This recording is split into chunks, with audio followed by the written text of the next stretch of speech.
Ito ang kwento ni Takamiya na isang ordinaryong estudyante. May maganda siyang kaklase na nagngangalang Kagari. Sinong sikat na sikat sa school nila? Dahil dito, binansagan siyang prinsesa ng kanyang mga kaeskwela. Katulad niya at ng ibang estudyante siya, sumasakay lang ng bus papuntang school. Pero nagtataka si Takamiya kung bakit siya sasakay sa pampublikong sasakyan. Dahil sa pagkakaalam niya, si Kagari ay anak ng isang napakayamang negosyante. Hindi lang sila pareho, class, pero magkasama sila. Isang beses, aksidenteng nalaglag ni Takamiya ang kanyang pambura at nang kukunin na niya ito ay bigla itong pinulot ni Kagari at inabot ito sa kanya. Akala niya ay maswerte siya dahil napansin siya ni Kagari. Ngunit ito ay naging dahilan para sa kanya, para mabuli at bugbugin ng mga fans ni Kagari na inggit sa kanya. Isang araw, inutusan siya ng kanyang guro na dalhin ang mga papel sa kanilang silid. Pero habang naglalakad sa hallway his schoolmate na kasama ni Kagari ang kumuha ng mga papel sa kanya. Habang naglalakad siya para itapon mga basura, may napansin siyang gumagalaw sa loob ng basurahan. Hinugot niya ito at nakita ang isang kuneho stuffed toy na may mga nakasulat dito. Ayon sa mga sinulat, may babagsak na gusali. Tapos ilang segundo lang, bahagi ng isang gusali ang nahulog sa kanya. Akala niya namatay na siya sa sandaling iyon. Pero nang imulat niya ang kanyang mga mata, nagulat siya dahil may dala na si Kagari. Siya at sila ay nakalutang sa ere. Bago pa siya makapagtanong, inatake sila ng dalawang rabbit robot. Habang nakikipaglaban si Kagari sa mga robot, tinawag ng isang babae si Takamiya. Akala niya kaibigan ito ni Kagari kaya pala, mabilis siyang pumunta sa kanya. Ngunit pagdating niya doon, bumungad sa kanya ang isang malaking bilang ng mga robot na katulad ng kinakalaban ni Kagari. Balak nilang patayin si Takamiya. Ngunit bago pa nila ito magawa, biglang dumating si Kagari upang iligtas at sinunog lahat ng mga robot ng kuneho. Akala pa naman ni Takamiya ay siya lang. Nananaginip dahil imposibleng mailigtas siya ni Kagari. Sinabi ni Kagari na ito ang kanyang misyon, para protektahan siya dahil para sa kanya, si Takamiya ang kanyang prinsesa. Biglang may nakatayong robot sa likod ni Kagari at akmang aatakehin siya. Kaya sumugod si Takamiya upang harangan ang pag-atake. Pero tinamaan siya nito, saka siya nawalan ng malay. Isa-isang tumayo ang mga robot at akmang sasalakayin na naman sila. Pero naasar si Kagari at tumakbo. Dahil sa pasensya sa mga kalaban, nagpakawala siya ng malalakas na apoy na sumira sa lahat ng robot. Nang magkamalay si Takamiya, nasa loob siya ng pribadong silid ni Kagari. Sinabi niya sa kanya kung ano ang nangyari at kung paano. Dinala siya nito sa kanyang pwesto. Pagkatapos ay napagtanto ni Takamiya na si Kagari ay lihim na nagpoprotekta sa kanya. Ito ang dahilan kung bakit palagi si Kagari sumakay sa pampasaherong bus, bakit sila nakaupo, magkatabi at kung paanong pareho ang tungkulin nilang dalawa sa kanilang klase. Isang araw, habang si Takamiya ay nasa bus papuntang school, tinanong siya ni Kagari kung pwede silang magkatabi. Dahil dito, galit na galit ang mga tagahanga ni Kagari kay Takamiya dahil sa sobrang inggit nila. Pinandilatan siya ng mga schoolmates nila dahil kahit on their way to school, naglakad si Kagari sa tabi niya. Biglang sumakit ang tiyan niya dahil sa ang masamang titig ng estudyante sa kanya. Paglabas niya ng banyo ay bumungad sa kanya ang mga nang-aapi at nambugbog sa kanya noon. Buti na lang at biglang dumating si Kagari para pigilan ang kanilang schoolmates at pinrotektahan siya sa bullying. Noong lunch break, niyaya siya ni Kagari na sabay na kumain ng kanilang mga pagkain. Ngunit marami pa ring mga kaeskwela ang sumusunod sa kanila. At hindi nakayanan ni Takamiya ang mga salita at nanlilisik na mga mata ng mga tagahanga ni Kagari. Kaya umalis na siya. Habang naglalakad, naalala niya ang pangyayari kung saan nahulog ang gusali. Doon, nakilala niya ang isang babaeng may tenga ng pusa. Hinarap niya ito at sinabi sa kanya na siya ang nagpasimuno ng pag-atake sa kanya noong isang araw. Katulad ni Kagari, nag-transform din siya bilang isang mangkukulam. Nang kukunin na sana niya si Takamiya, sa malayo, dumating si Kagari upang iligtas siya muli. Muling lumitaw ang mga rabbit robot na kanilang nilabanan noong isang araw. Ngunit marami pa sa kanila kasama na ilang higante para salakayin sina Kagari at Takamiya. Sabay-sabay silang inatake ng mga robot na ito at nang imulat niya ang kanyang mga mata, nasa ibabaw niya si Kagari, puno ng mga saksak. Nag-aalala si Takamiya sa kanya at nakaramdam ng pagkadismaya na wala siyang maitutulong. Pero walang pakialam si Kagari sa nangyari. Sa kanya hanggat kaya niyang protektahan si Takamiya. Nagalit siya dahil nagbibigay si Kagari. Ang buhay niya ay malayo para lang sa kanya. Ngunit napagtanto niyang hindi siya dapat magalit sa kanya. Sa halip, dapat siyang magtiwala sa kanya. Dahil dito, nangako si Takamiya na hindi na niya ito iwasan. Dahil nag-aalala si Takamiya sa kalagayan ni Kagari, sinabi niya sa kanya na maaari niyang tapusin ito kaagad hanggat siya. Sinunod niya ang anumang sinabi niya. Habang nasa ilalim sila ng mga robot na umatake sa kanila, biglang naglabas ng malakas si Kagari. Pag-atake na nagtapon ng lahat ng mga robot sa itaas, kabilang ang kumokontrol sa kanila. Pagkatapos ay lumitaw si Kagari, mukhang mabangi sa harapan ng kalaban habang buhat niya si Takamiya. Malapit na niyang tapusin ang kalaban. Ngunit nakatakas pa rin ito kinabukasan, ibinalita ng kanilang guro na mayroon silang mga bagong kaklase. Pumasok ang mga babae kasama ang nakaaway nila noong isang araw na pinangalanan Kureishi kasama si Narin, Katsura, Mei at Kana. Alam ni Kagari na ang 5 babaeng ito ay mga mangkukulam na katulad niya. Habang nasa bus, nag-isip si Takamiya kung ano ang nangyayari sa buhay niya dahil sa hindi inaasahang pangyayari. Nagulat din siya sa ginawa ni Kagari. Hindi sumakay ng bus papunta sa paaralan sa araw na iyon. Pagdating niya sa inaakala niyang classroom nila, nakatali ang 4 na bruhang bago nilang kaklase at tinutukan sila ng baril ni Kagari. Nalaman niya ang dahilan kung bakit si Kagari. Wala siya sa bus dahil pumunta na siya sa paaralan para pahirapan sila. Nang tanungin niya kung bakit siya nagkakaganyan, sa kanila, sinagot niya na siya. Binanggit ito sa kanya noong isang araw, na ang mga babaeng ito ay maaaring maging problema sa kanya. Kaya naman hindi nagdalawang isip si Kagari para parusahan ang mga babae sa isang iglap. Kaya sinamantala ni Takamiya ang pagkakataong magtanong. Kureishi kung bakit niya gustong kunin siya. Pagkatapos ay sumagot siya na kailangan nila ang kanya, katawan at ang puting bagay sa loob niya. Dahil may isa pang mangkukulam na hindi nahuli ni Kagari. Bigla itong umatake mula sa itaas at kinuha si Takamiya. Nakatakas din ang 4 na mangkukulam at akmang lalabanan nila si Kagari. Pero wala pang isang minuto, natalo na agad sila. Hindi nila kayang pantayan ang kanyang kapangyarihan, kaya agad silang tumakas bago sila sunugin ni Kagari. Muli, nagising siya sa kay Kagari. Room at napag-usapan nila ang mga gustong kumuha sa kanya. Gusto ni Kagari na mamuhay ng normal si Takamiya. Ngunit para mangyari ito, kailangan nilang talunin ang mga gustong magdulot ng pinsala sa kanya. Sa kasong ito, nakiusap siya sa kanya na sabihin sa kanya ang lahat tungkol sa mga mangkukulam. Gusto rin niyang turuan siya nito. Paano gumamit ng mahika para magawa niya? Maging tulong kapag may umatake ulit. Isang araw, habang nasa bahay si Takamiya, tumawag si Kagari at gusto siyang makilala. Habang naglalakad sa kalsada, sinabi niya na sasabihin niya ang mga bagay sa kanya. Nais malaman ang tungkol sa mga mangkukulam. Ayon kay Kagari, may 2 klase ang mga mangkukulam. Ito ang mga Tower Witch kung saan kabilang ang 5 babaeng nakalaban nila at ang mga manggagawang workshop kung saan siya nabibilang. Sinabi niya sa kanya na ito ay sa kanila, trabaho upang protektahan ang mundo. Sa kabilang banda, gumalaw ang mga Tower Witch, sa kanilang sarili at pagiging self-centered. Walang pakialam ang grupong ito kung anuman nangyayari sa mundo ng mga tao o kung may namatay.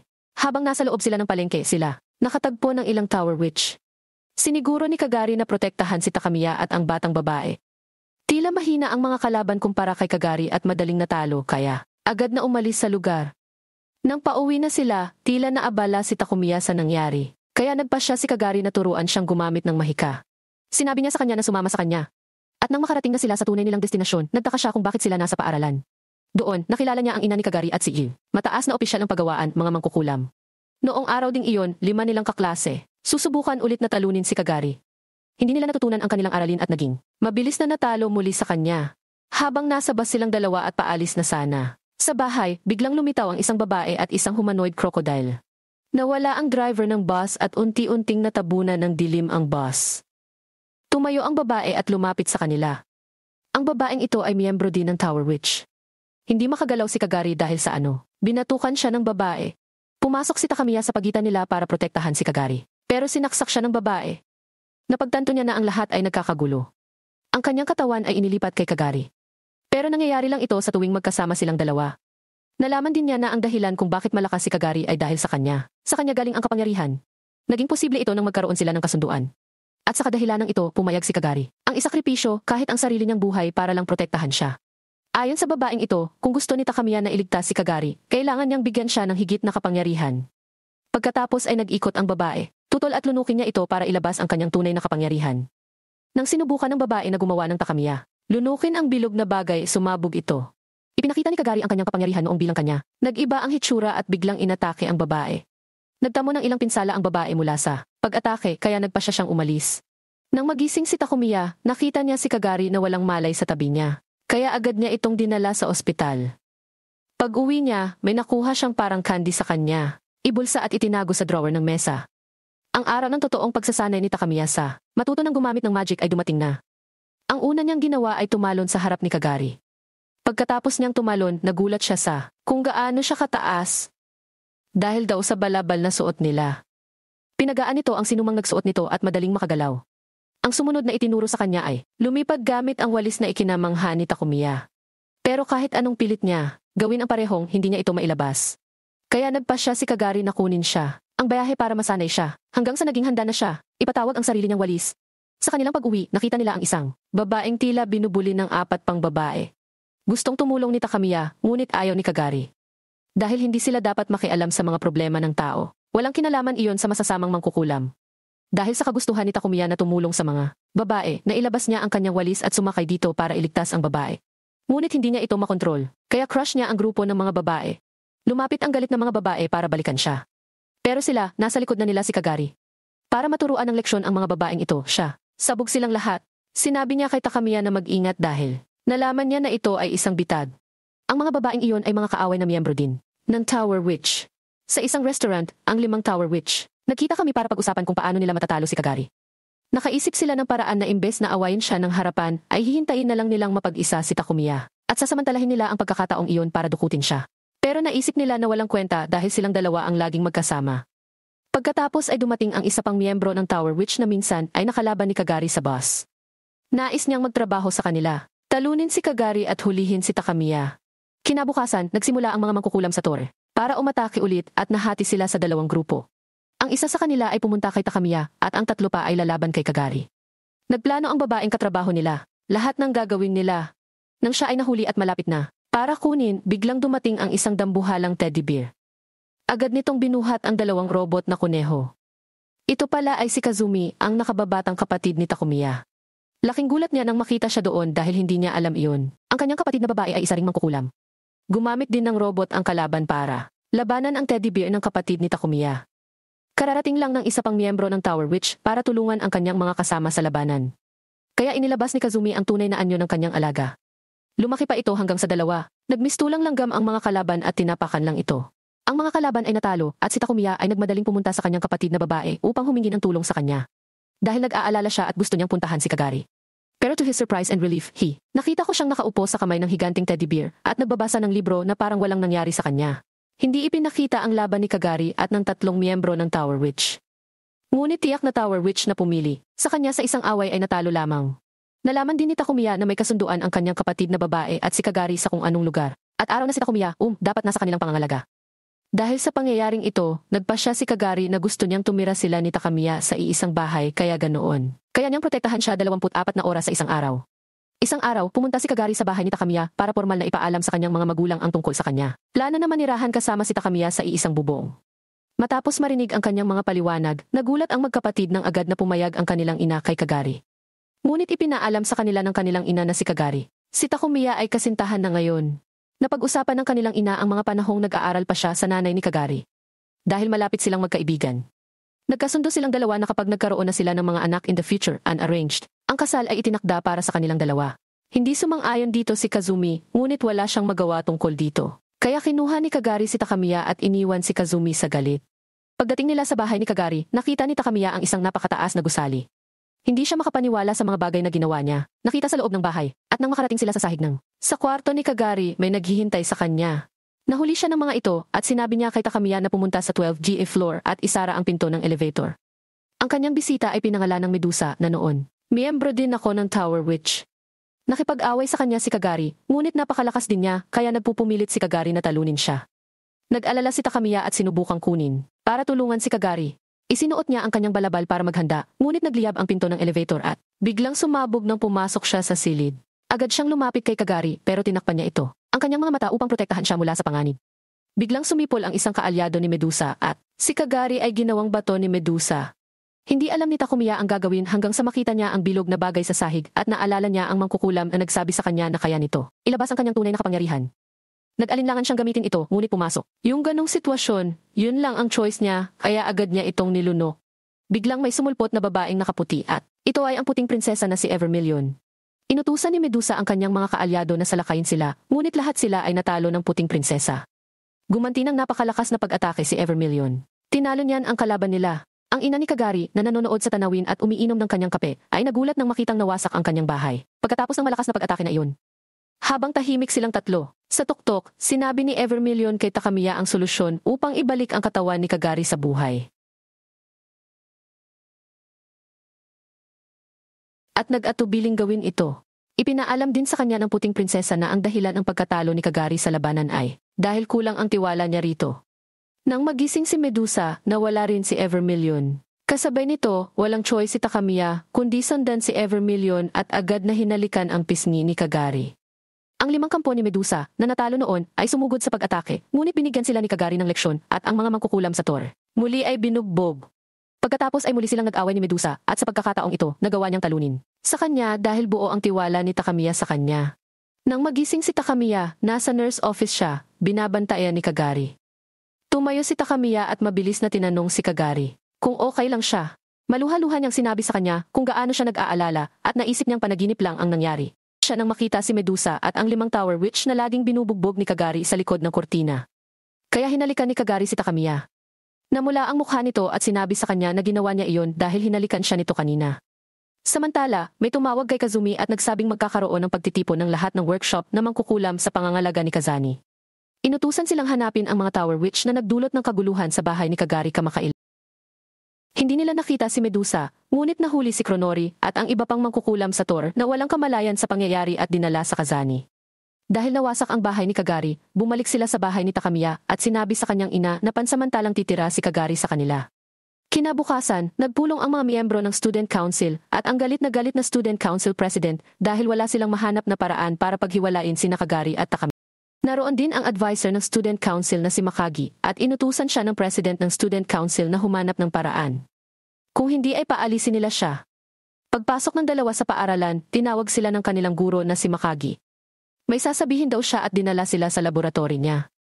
Ikinuwento ni Makagi kay Takamiya ang sitwasyon ni Kagari bago siya lumipat doon at ang mga problemang idinudulot niya sa kanilang paaralan mula nang magkasama sila palagi. Kaya nakiusap siya kay Takamiya na layuan siya. Ngunit tinutulan ni Kagari at sinabi sa kanilang guro na walang makapaghihiwalay sa kanila. Kaya biglang kinuha ni Makagi si Takamiya sa ibang dimensyon. Pinag-usapan nila ang bagay na nilunok ni Takamiya para ilabas ang White Princess Evermillion. Sinabi niya na mayroong 5 selyo sa katawan ni Takamiya na ginamit upang ikulong ang puting prinsesa.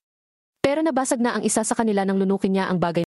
Dahil dito, posible ring isa-isang basagin ang 4 na seal at hindi ito mapipigilan maliban kung si Takamiya mismo ang kailangan nilang ikulong. Dahil si Kazani ay naatasan sa punong tanggapan upang manood ng mga galaw ni Takamiya, siya lamang ang makakagawa nito. Ngunit sa kasalukuyan ay hindi pa niya alam ang tungkol sa pagkasira ng selyo. Sinabi rin niya kay Takamiya na magpasalamat sa lakas ni Kazani dahil nagawa niyang mamuhay ng malaya. Biglang dumating si Kagari at inatake si Makagi. Kinuha niya si Takamiya at agad silang bumalik sa laboratory. Noong isang araw, inutusan ni Kagari si Takamiya na ipahayag sa buong paaralan na ang lahat ng mga estudyante at mga guro ay dapat pumunta sa gift. Agad na nagtipon doon ang mga estudyante at pumunta si Kagari sa entablado at nagsimulang magsalita. Gamit ang kanyang mga karapatan bilang isa na may pinakamataas na posisyon sa Student Council. Tinibak niya ang kasalukuyang presidente ng Student Council at pinalitan siya ni Takamiya at siya bilang vice presidente nito. Ito ang naging pamamaraan ni Kagari para wala nang hadlang sa kanilang pagsasama. Bago umuwi, pumunta sila sa isang tindahan ng laruan at may binili si Takamiya.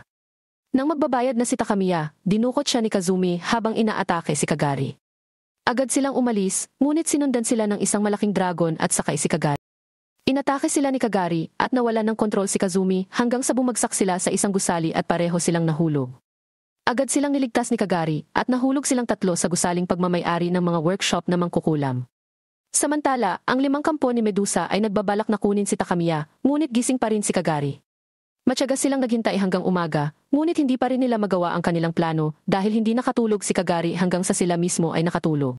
Alam ni Medusa at ng kanyang 5 alipores ang tungkol sa puting prinsesa, kaya itinago sila ni Kagari sa bahay ni Takamiya upang hindi sila masubaybayan ni Kazani. Dahil kung mahuli sila nito, baka mabanggit nila ang tungkol sa puting prinsesa.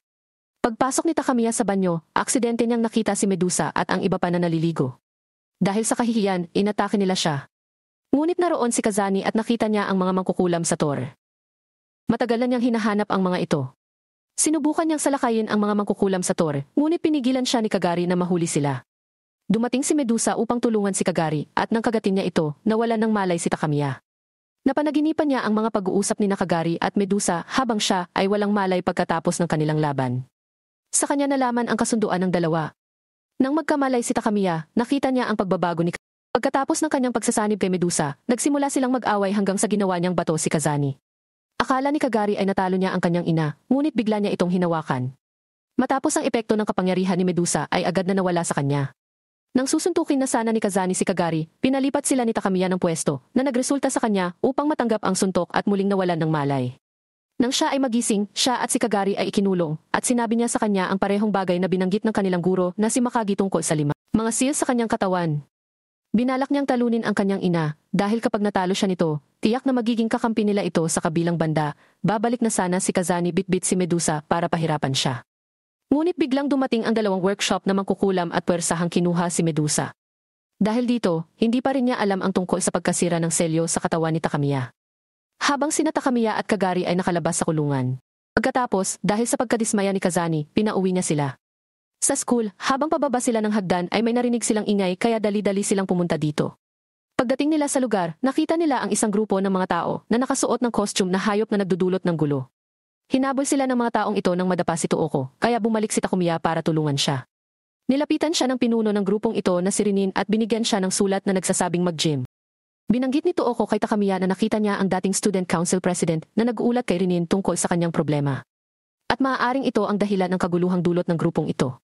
Kilala ni Kagari ang pinuno ng grupo. Siya ay kilala bilang Rinin ang bear killer dahil ito ay pumatay ng isang tigre na nakatakas mula sa isang zoo na pinangalan ng Lucky Bear. Nagpasya si Takumiya na mag-isa at makipagkita kay Rinin sa Gife. Sa loob ng Gife, may iba pang estudyante na nagyaya sa kanila para sa away. Lumapit si Rinin at pinalo si Takamiya. Nang muli niya itong susuntukin, naalala niya ang payo ni Kagari kung paano matatalo ang kalaban. Dahil dito, nagawa niyang iwasan ang pag-atake at ibagsak si Rinin. Biglang namatay ang ilaw at dumating ang grupo ni Korishi para kunin si Takumiya. Ngunit sa pagkakataong ito ay binugbog sila ni Rinin dahil sa pakikialam sa laban. Lumapit din si Kagari at sinuntok si Rinin sa mukha, naging dahilan para agad siyang nahimatay. Nang muling bumukas ang ilaw ay pinatayo nila si Takamiya na parang natalo niya si Rinin. Pagkatapos noon, nalaman ni Rinin na ginagamit lang pala siya ng dating student council president, at kasabwat din pala sila para madagdagan ang tiwala ng estudyante kay Takamiya. Isang araw, kinuha ni Kagari si Takamiya sa isang, pagsasanay kung paano gamitin ng tama ang kanyang kapangyarihan. Naglabas siya ng halimaw na parang apoy para makipagsapalaran si Takamiya. Nagsimula itong umatake kay Takamiya, ngunit hindi siya makalaban ng maayos dahil hindi pa niya nailalabas ang kanyang pamilyar. Natamaan siya ng malakas at agad na pinigilan ni Kagari ang nagniningas na halimaw sa pag-atake kay Takumiya. Ihihinto na sana ni Kagari ang pagsasanay, ngunit ayaw ni Takumiya dahil gusto niyang lumakas kaagad. Kaya naman dinala siya ni Kagari sa gilid ng gusali at ibinagsak nang hindi niya pinagamit ang kanyang walis. Gusto ni Kagari na palayain ni Takumiya ang anumang nilalang na makakahuli sa kanya. Nang ilang metro na lang ang layo nito sa lupa, nagpasya si Kagari na tulungan siya. Ngunit biglang pinakawala ni Takumiya ang isang higanting nurse na pamilyar sa kanya. Sinuntok nito ang katapat na gusali. Tapos biglang nanghina si Takumiya at nawala ng malay at sabay na nawala ang pamilyar niya. Samantala, pumunta si Kazani sa isang lugar kasama si Rinin at nakita nila ang bombang inilagay ng kanilang kalaban para i-hostage ang buong lungsod. Ginawa ito ng Tower Witch na nagngangalang Wit. Nakipagkita siya kay Kazani at naisip niya na gustong makipag-ayos sa linggong iyon bilang kapalit ni Takamiya. Pero ibang usapan pala ang bomba. Sinimulan niyang ay blew up ang iba't ibang bahagi ng lungsod gamit ang bombang ito at dahil dito, humina si Kazani. Agad na umalis ng paaralan sina Takamiya at Kagari at pumunta sa workshop ni Nakazumi at Rinin. Doon, nakilala niya si Natshum, ang pinuno ng 5 manggagawang workshop na naatasang protektahan ang buong lungsod. Habang nagpapaliwanag sa kanila tungkol sa mga pagsabog na nangyayari, biglang binaril ni Natshum si Takamiya at agad siyang sinuntok ni Kagari. Ngunit ang mga putok ng baril kay Takamiya ay inilipat kay Kagari, dahilan upang siya ay nasaktan at nawalan ng malay. Binalak nilang itago si Takamiya sa isang silid, at dahil wala na siyang magawa, isinama niya si Kagari. Nang magising si Kagari, ipinaliwanag niya kay Takumiya ang mga posibleng dahilan kung bakit sila nakulong. Isa sa mga ito ay ang pagkatalo ni Kazanis, kaya hindi si Sumiwit na naghihintay sa kanyang paggaling habang tinitiyak nila na hindi makukuha ng mga mangkukulam sa tour si Takumiya hanggang sa bumalik ang buong kapangyarihan ni Kazani. Biglang nahulog ang isang teddy bear at malapit nang i-broadcast ang mensahe ng weekend. Ngunit agad itong sinira ni Kagari. Pinilit nilang lumabas ng silid ang dalawa at nakita nilang nawasak ang lungsod ng mga pagsabog. Sa kabilang banda, binigyan ni Wick ng 30 minuto ang mga mangkukulam sa paggawaan para dalhin si Takumiya sa kanya. Kung hindi ay sasabog ang mga bombang nakakabit sa bawat mangkukulam. Nang malapit na sina Kagari at Takamiya sa kanilang destinasyon, sinalubong sila ng kakampi ni Weekend. Inatake sila nito at dahil hindi sila marunong gumamit ng mahika, nahirapan silang lumaban ng maayos. Buti na lang dahil sa lakas ng physical attack ni Kagari ay natalo pa rin niya ito. Nagpunta si Natsumi sa katapusan ng linggo upang makipag-ayos sa kanya para bigyan sila ng mas maraming oras, ngunit hindi siya pumayag sa kanilang pakiusap. Nang marating ni Takamiya at Kagari ang lugar, nilapitan niya ito upang magkaroon siya ng kontrata dito bago mapasabog ng weekend ang mga bomba. Nakumpleto ni Takamiya ang kontrata. Bilang resulta, naibalik ang kapangyarihan ng mga manggagawa. Dahil dito, sinagip ni Natshum at ng iba pa ang mga bruhang iyon gamit ang mga bomba at nagawa nilang talunin ang week. Nanghina si Takamiya, dahilan para mawalan siya ng malay at nagising sa tabi ni Kagari. Nang dalhin nila ang linggo sa kanyang kulungan, nagpasabog siya ng isang ordinaryong bomba at dumating ang ilan sa kanyang mga kaalyado. Habang siya ay tumakas, nakita ni Takamiya kung ano ang nangyayari sa iba pang mga witches sa workshop habang sila ay inaatake sa katapusan ng linggo. Kaya ginamit ni Takamiya ang kanyang kapangyarihan para pagalingin ang kanilang mga kasama. Pero napilitan siyang patulugin si Kagari dahil masyado niyang ginagamit ang kapangyarihan niya na nagpapahina sa kanya. Binantayan siya nito hanggang sa dumating si Itori at binigyan siya ng mensahe. Pagkatapos ay hiniling niya kay Itori na bantayan si Takamiya pansamantala. Sa kabilang banda, nilabanan ni Kazumi ang kaalyado ng Weeknd nang biglang nagpakita si Medusa upang tulungan siya at agad na natalo ang kalaban. Pagkatapos ng laban, kinuha niya ang kanyang mga alipores at umalis sa lugar. Hiniram ni Kagari ang sandata ni Itori at agad na umalis para makipagkita sa Weeknd. Pagdating niya doon ay agad niya itong sinugod. Pagkatapos ay napansin niya na napapalibutan sila ng mga bomba. Sa kabila ng panganib, nagpatuloy ang kanilang labanan. Kahit na hindi magamit ni Kagari ang kanyang buong kapangyarihan dahil wala si Takamiya sa kanyang tabi, isinuot niya ang kanyang damit para makasabay siya sa Weeknd sa laban. Nang halos talunin niya ang Weeknd, nagpatawag ito ng mga halimaw. Habang walang malay si Takamiya, napanaginipan niya ang nakaraan ni Kazuni at biglang nakilala si Makagi na may ipinakita sa kanya. Sa pagpapatuloy ng kanilang pag-uusap ay may biglang umatake sa kanila na kakampi rin ng isang linggo. Dahil dito, pinilit ni Makagi na magising si Takamiya upang makaalis doon dahil siya ang target ng kalaban. Pagkagising niya ay agad niyang tinanong si Itori kung nasaan si Kagari. Ngunit bago niya ito masagot, tinawagan ni Makagi si Itori at sinabi sa kanya na may mga bombang itinanim ng kalaban sa paglikas. Narinig ito ni Takamiya at pinilit si Itori na dalhin siya kay Kagari. Samantala, humihina si Kagari at hawak ng mga halimaw. Pagkatapos, pinasabog ng Weeknd ang mga halimaw na humawak kay Kagari. Sa kabutihang palad, dumating si Takamiya sa lokasyon kung saan nabawi ni Kagari ang kanyang lakas at nagamit ang kanyang buong kapangyarihan. Nilabanan niya ang Weeknd at natalo siya sa pagkakataong ito. Ngunit ang Weeknd ay pinindot ang controller para sa bomba. Pagkatapos ay nakita ni Takamiya kung ano ang paparating na panganib. Kaya sinubukan niyang gamitin ang kanyang kapangyarihan, ngunit ito ay nagpapahina lamang sa kanya. Pagkatapos siya ay nanaginip at natagpuan ang kanyang sarili sa lugar kung saan lumitaw ang puting prinsesa. Sinabi sa kanya ng puting prinsesa na maaari niyang tuparin ang kahilingan ni Takamiya na ibalik ang mga tao at mga gusaling na apektuhan ng pagsabog. Ngunit ang kapalit nito ay ang kanyang sariling buhay. Hindi nagdalawang isip si Takamiya at agad niyang ginamit ang kapangyarihan at dahil dito, agad na naibalik sa dating anyo ang lungsod. Lumapit si Kagari kay Takamiya para pigilan siya at sinabihan si Evermillion o ang puting prinsesa na kitilin ang kanyang buhay sa halip. Bumalik agad sa normal na anyo si Kagari at nang lalapit na sana si Takamiya sa kanya, sinaksak siya ni Weeknd. Inalis niya ang kutsilyo at sinubukang salakayin ang katapusan ng linggo, ngunit siya ay masyadong mahina at nahulog sa sahig. Nagbigay ito ng pagkakataon sa linggong makatakas at nang makalabas sila, hinihintay sila ni Konori at hiniling niya na sumama sa kanya. Ngunit nag-away ang dalawa at Weeknd agad itong natalo. Agad namang pumunta si Itori kay Takamiya at tumawag din si Makagi. Ipinaliwanag niya ang sitwasyon kay Takamiya. Hindi raw posibleng ibang buhay ang kapalit dahil si Takamiya ang may kasunduan sa puting prinsesa. Dahil dito, nag-isip ng paraan si Makagi at gustong gawin ni Takamiya dahil posibleng mailigtas nito ang buhay ni Kagari. Sinimulan nilang gawin ito sa tulong ng isang tori at ang huling dapat gawin ni Takamiya ay ang halikan si Kagari. Hinalikan siya nito sa noo, ngunit wala itong pinagbago. Kaya't hiniling nila sa kanya na subukan ito sa mga labi. Mahiyain si Takamiya, ngunit gusto rin niyang gawin ito. Bago niya magawa ito, bumalik ang paghinga ni Kagari at nagising siya. Sa kabilang banda, pagkalabas ng kulungan, dumiretso si Kazuni sa Kronori at kinalalagyan ng Weeknd. Pagkatapos ay nalaman ni Weeknd na hindi kailangan ni Kazuni ng isang linggo para mabawi ang kanyang lakas. Sa halip, aabutin lamang siya ng 20 oras, ngunit nagpasya siyang manatili sa bilangguan at hayaan si Kagari at ang iba pa na harapin ang mga kaaway. Ngayong gustong kunin ni Kazuni ang Weeknd mula sa Kronori, nag-away sila at nanalo si Kazani. Sa sandaling ito, nalaman ni Takamiya na may ipinangako si Evermillion kay Kagari na pupunta siya sakaling may mangyari na kailangan ni Takamiya ng malakas na kapangyarihan kapag nasa panganib ang kanyang buhay. Inamin din ni Evermillion na hindi niya ibinigay kay Takamiya ang kanyang kapangyarihan. At mismo si Takamiya ang naglabas ng kanyang sariling kapangyarihan upang ibalik sa kaayusan ang mga tao at ang lungsod. Pagkatapos ng insidente, namuhay sila ng mapayapa. Isang araw, habang naglalakad sila papuntang school, hinarang sila ng 5 Tower Witch. Ngunit muli, natalo sila ni Kagari sa laban.